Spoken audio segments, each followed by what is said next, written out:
Bila kita nak bercakap berkaitan dengan maruah lelaki ni, saya suka relate dengan sirah ataupun kisah Nabi Yusuf alaihi salam. Bagaimana Nabi Yusuf menunjukkan kepada kita yang lelaki ni mempunyai satu kepribadian yang luar biasa. Bila mana mahalnya maruah seorang lelaki, maka orang itu akan dipandang tinggi. Itulah yang nak ditunjukkan Nabi Yusuf kepada kita pada hari ini. Kita tengok kisah Nabi Yusuf. Bagaimana Nabi Yusuf bila mana masuk dalam satu kerajaan raja Mesir ketika itu. Raja Mesir ada ramai isteri. Ramai-ramai itu salah seorang daripada itu suka kepada Nabi Yusuf, suka melihat ketampanan Nabi Yusuf. Maka disebabkan itulah dia ajak Nabi Yusuf masuk ke dalam satu bilik yang banyak pintu.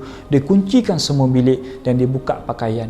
Dia menggoda Nabi Yusuf. Dia cuba nak melakukan perkara terkutuk kepada Nabi Yusuf. Ketika itulah Nabi Yusuf cuba melarikan diri, maka terkoyaklah baju di belakang Nabi Yusuf. Datanglah raja ketika itu, dan ketika itulah raja itu dia tahu kebenaran yang Nabi Yusuf digoda sebenarnya. Nabi Yusuf diterjerebak rupanya. Dia tahu perkara itu, tapi disebabkan dia nak jaga air muka dia masukkan Nabi Yusuf. Dia sayang, raja itu sayang kepada Nabi Yusuf, tapi dia no choice, tak ada pilihan.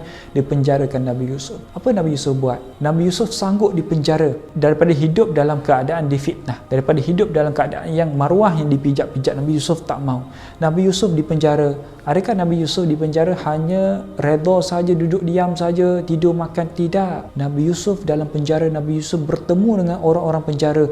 Seandainya orang itu akan keluar minggu depan, Nabi Yusuf akan pergi approach dia. Seandainya kamu keluar nanti, bagi tahulah kepada raja, bagi tahulah kepada orang ramai yang sesungguhnya aku tidak bersalah, aku dituduh dan sebagainya. Bagi tahulah kepada raja. Bila mana seorang demi seorang keluar, setiap daripada seorang itulah Nabi Yusuf approach, Nabi Yusuf terangkan kepada mereka.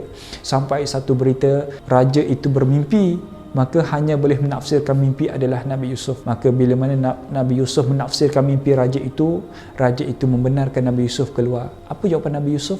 Tak mau. Nabi Yusuf lebih memilih tinggal dalam penjara selagi mana maruahnya tidak dibersihkan. Apa kata Nabi Yusuf? Wahai raja, seandainya kamu nak keluarkan aku daripada penjara ini, seandainya kamu nak bagi aku jawatan yang tinggi, bersihkan nama aku dahulu. Dan ketika itulah raja itu bersihkan nama Nabi Yusuf. Tengok bila mana maruah lelaki itu dijaga.